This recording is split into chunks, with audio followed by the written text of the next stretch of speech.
Hello guys, welcome back to Custom Gamer. My name is Daz and this is the show where we talk about level design while playing cool maps. Today we're playing a Quake map called Terracity by Qmaster. This was released on the 12th of May. Just finally got around to playing it. I've been looking forward to it for a long time as it's a big kind of sprawling horde map which I really enjoy in Quake. Lots of large open areas with hordes of enemies to kill. So, let's go and have a look, shall we?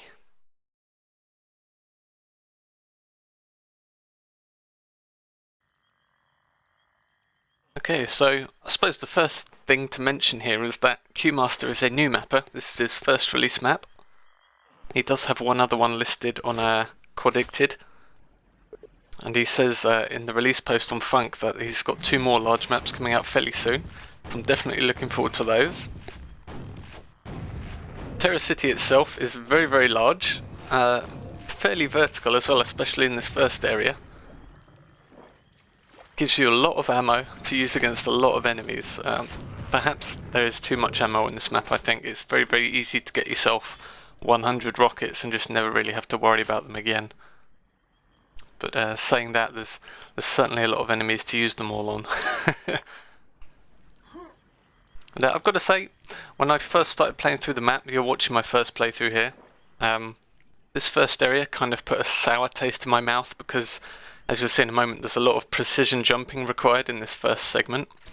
Luckily, it kind of goes away fairly quickly after that, and Qmaster does a very nice job with the teleporter here. So the teleporter I just went through, if you play Quake a lot, you kind of notice things like this, is that you don't teleport instantly, there's kind of a short pause and then you get teleported. And I think what this, without actually going into the map to check, but it feels like you're teleported into a dark room and then there's kind of a series of teleport triggers which are killed off as you go around the map. So when you go through that teleporter, it actually teleports you to different areas depending on how far you've gotten. So if that's the way it's set up, which I believe it is, it's actually quite a nice way of just using one teleporter to get the player back to where he was instantly, rather than having to, you know, climb up the entire map again if you fail a jump like I did there. So you'll notice here I'll go back through the teleporter, there's the slight delay, and it takes me right back to the puzzle here where I was. Thank God. I've never really enjoyed precision jumping in Quake. I've never really been particularly good at it, which is perhaps why. But I think it's a great foresight by the author there to include this teleporting mechanic. I'm guessing it's because this map is actually Coop compatible, so you can play this in Coop single player with a friend or a couple. And in the release thread on Funk, Qmaster was saying that the teleporters are designed in a way to get you back to the action very quickly in Coop mode. But, so I'm guessing that's the main reason he's done it like this, but it has a nice knock-on effect of making these jumping puzzles a lot less frustrating in single player mode. Now, as you've probably already noticed, this map uses the Quake terracotta set from the original game. A texture set I really like. There's been some great maps released with this set. Very striking visually. You can create some really interesting kind of themes with it. There's some kind of interesting texture choices to go along with this though. There's some kind of Wizmet style walls you can see. There you go, right in front of me there, the kind of curved walls that go upwards. In my opinion, they don't really fit in too well with the rest of the texture set. Kind of looks a bit strange. And I think the blue floors here look a bit odd as well. I think I would have preferred more of perhaps a grey or yellowish floor. Though saying that though, it does kind of pop out. So you can kind of see where to jump to from jumps and things like that. I suppose it works.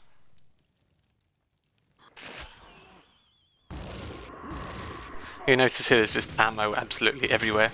I'm playing on hard for this run through, and it was fairly difficult in sections, but again there's just so much ammo everywhere you can just kind of hold down the mouse button and run around without too much worry of running out of ammo. There are a couple of sections later on where you have to be quite careful, but for the most part it's general just kind of run around, hold the mouse button down until everything's dead, because the ammo situation is very relaxed. I don't want to sell the combat short though. It's extremely enjoyable. The areas are very, very large, and with the insane amount of enemies in them, you generally have to keep moving at all times, otherwise you're just going to die.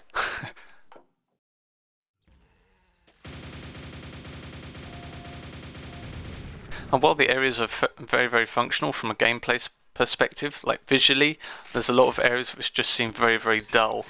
There's a lot of very large area lights, which seem to use little or no delay, which kind of exacerbates the problem a little bit, because you have these giant walls which are just almost flat with the lighting. There's barely any shadows or, detailing added to them. It's a bit of a shame. Like, I think here's a good example. Like, some of these walls are just flat, and the ceiling as well is just very, very flat. I'm going to speed this section up a bit because it's just jumping around on all this stuff to get up here. Again, I'm not really a fan of the jumping segments.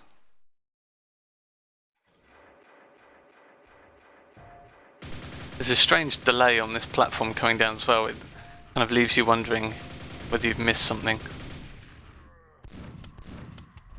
Get there in the end.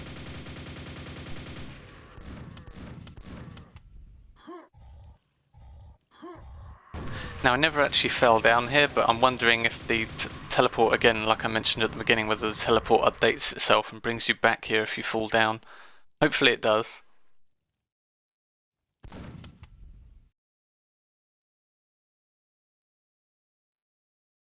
That'd be super frustrating if you had to walk around the rest of the level again, just to get back to where you were.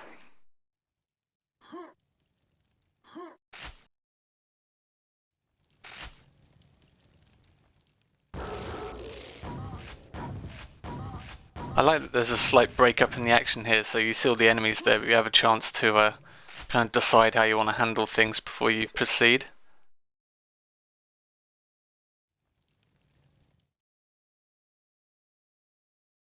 Now there's a couple of parts in the level which had a fairly significant disconnect. This is one of them, so you press that button and it says a door has opened below. It's not really specific enough, I think. There's plenty of doors you've gone past on the way up which were locked. So I was kind of wondering, well, which one is it? Do I want to drop all the way down to the floor and then find out that's not the way? So I think the author could have done a better job of explaining there. And it turns out that it was this big door here, but I think perhaps if more effort had been taken to identify this door as being special, like perhaps have a special sigil or seal on it that the player notices earlier on, and then make reference to that seal when you hit the button. Just something like that to really kind of denote to the player which door the button is talking about. Would have been really nice.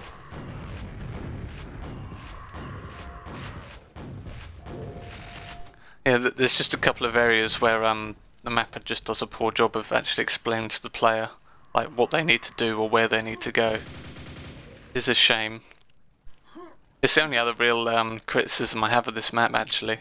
For the most part, I thought it was incredibly fun. It's just a couple of flow problems.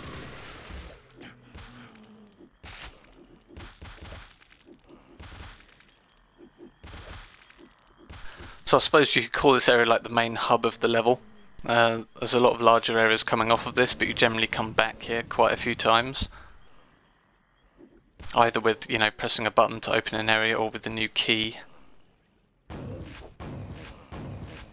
Cube Master does a fairly nice job of repopulating this area as well as you come back to it with new items.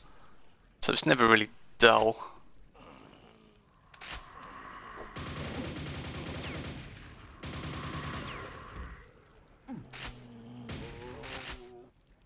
I like the fact that you kind of have access to every area in this room to start with. There's no kind of big doors blocking your way. So you can actually go all the way around here where these zombies are now. Explore all the way around there, even though you can't actually get past the door at the end. You can still kind of clear it out ready for later on.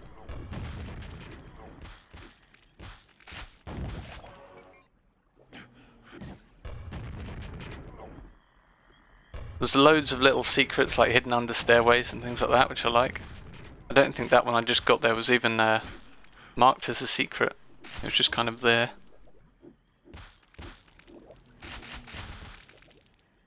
notice here we are. This is where you just get the ammo overload. I mean, 100 rockets is fairly crazy to have, I think. Especially when there's not really that much to use them on yet. It kind of stocks you up very, very early. So you're kind of wondering what the hell is going to happen, that I'm going to need this much ammo.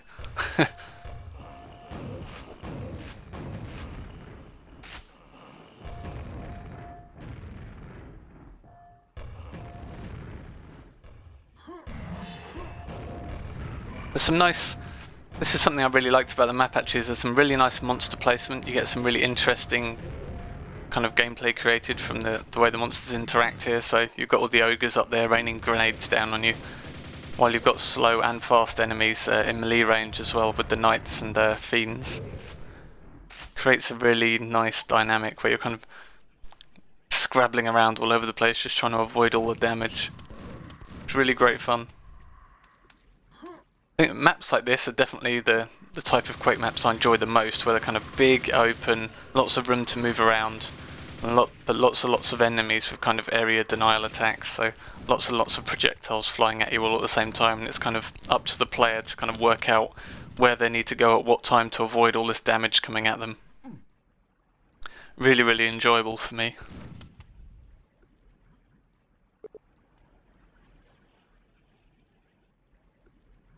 So there we are, that's the door we can't open yet. We need to open the gold key door first. And this is where again there's a little bit of a flow problem here, where the players explored around this environment, and you know there's a blocked exit door, there's a gold key door over there, and you don't really see any other doors unless you go right the way around to the other side and check out there. It's a shame.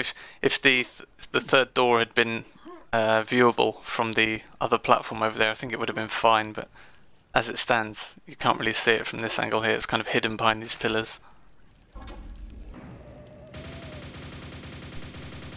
And this is where the map kind of really takes off into just crazy amounts of enemies mode.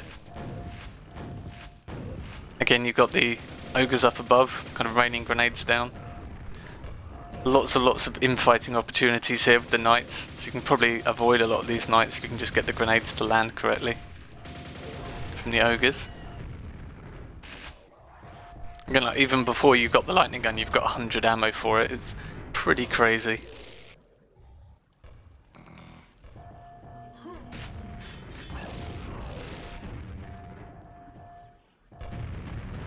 Got some of the gremlins from Scourge of Armageddon there.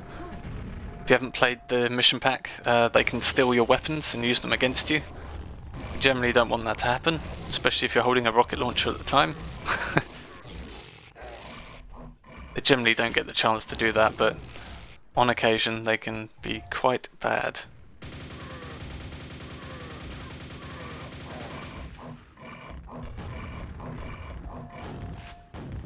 So this area is quite interesting, and the fact that you've got this lower kind of canal at the bottom there, you can generally just kind of get enemies stuck in there and ignore them completely.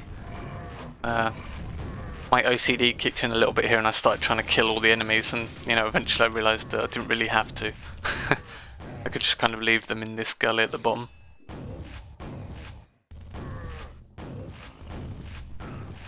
I like the fact that just more enemies keep on seeing you and starting to move as you kind of go around this this curved hallway. It's a great way to introduce new enemies without having like walls and doors and things like that. Now this area is the other kind of major disconnect the level has. So you pick up the quad damage and the super nail gun, you're ready for this huge battle, and nothing happens. Now this is because you actually have to shoot the altar that the nail gun was on, but there's absolutely no mention of this. And there's nothing really in the level, kind of visually or audibly, that kind of shows you this. I kind of cut back to the end here because I spent about 10 minutes running around the level trying to work out what I was supposed to do next, and then it's only because I played so much Quake that I kind of figured maybe you have to shoot the altar, because in a couple of maps you have to do that. But yeah, I wonder how many people got quite confused there. Because typically altars in Quake, if they're shootable, they tend to be kind of covered in blood. and there tends to be some sort of messaging there. But here there's just absolutely no hint given. But yeah, it's a bit of a shame. Wasting my quad damage when I could have mowed down hordes of these guys with it would have been really fun. But hey.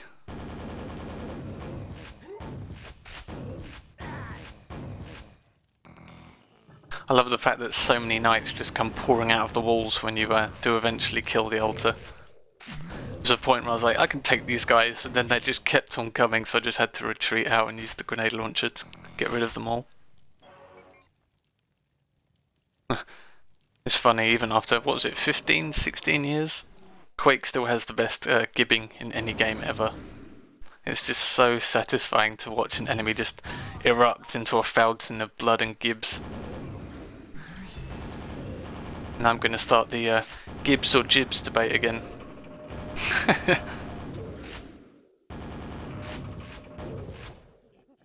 Yeah, this is another area where the giant size, but the lack of detail kind of really hurts it. So you've got these giant walls here, and the ceiling especially. It just looks really, really ugly, unfortunately. It's a great setup here, kind of gameplay-wise. So you've got all the knights running down the stairs, and you've got the ogres up above, throwing grenades down at you again. So, absolutely no complaints about the gameplay here, but it's just visually it can look really quite ugly, unfortunately. You just got this horrible repeating texture along the ceiling as well. Even just a little bit of height variation, I think, with some, especially the lighting, is just so kind of flat here, which really hurts it as well, I think.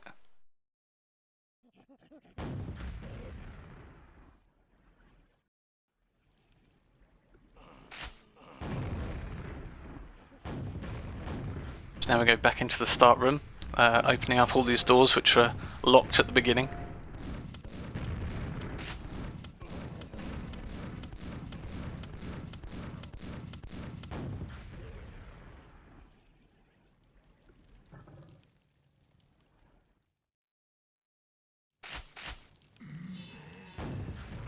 I really like this from here. I love the curved architecture. All the arches in the walls following the curves around. It's a nice setup as well, because you've got the visibility blockers in the centre that you can use to kind of line of sight projectiles and enemies. I feel like the fight here wasn't quite big enough. Check this out. Proud moment. But yeah, I was expecting a really, really epic, huge fight here, and it just kind of peters out a little bit, I think. This last bit here just kind of throws enemies at you one at a time, which I think is a bit of a pacing issue.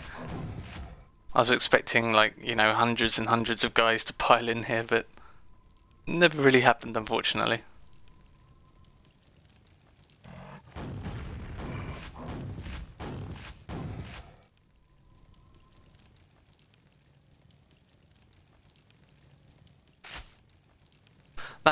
That door there was a bit strange. It's got this kind of really detailed kind of flooring, and it looks a bit different to all the other doors, but I could never work out how to actually open it, or if there was anything behind there.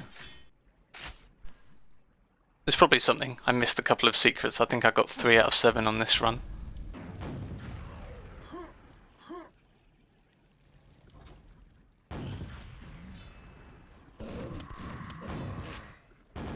So here you can see we grabbed the key, and now this area's been repopulated a bit, so you're not just running through empty space over and over again.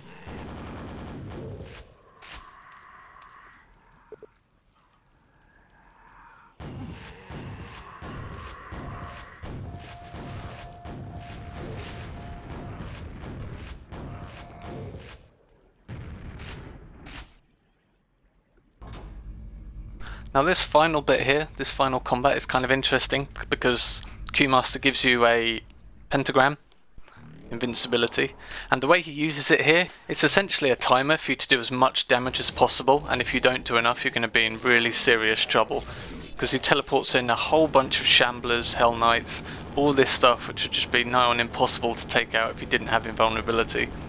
So you're just kind of got this race against time to kill as many Shamblers as you can before you become vulnerable again. It's a really interesting use of the pence, and I mean typically pence are used to just kind of get you through an area, usually as a secret reward or something. It's never actually part of the main gameplay of the map. Whereas here it's kind of used to, you know, get this kind of timed pressure gameplay, which is quite fun. I think I did quite a good job. If I'd had a little bit more cell and nail ammo from earlier, I probably would have been fine.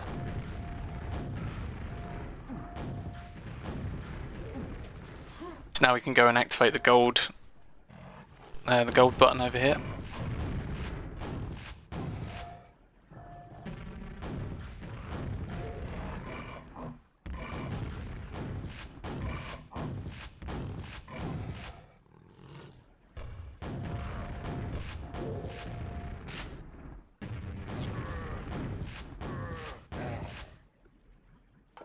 I like how as soon as you press the button you can see in the distance the door opening.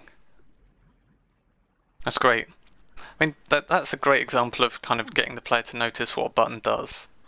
It's just a shame there were a couple of missteps like this earlier in this level. Whereas at the end there it's done really, really well.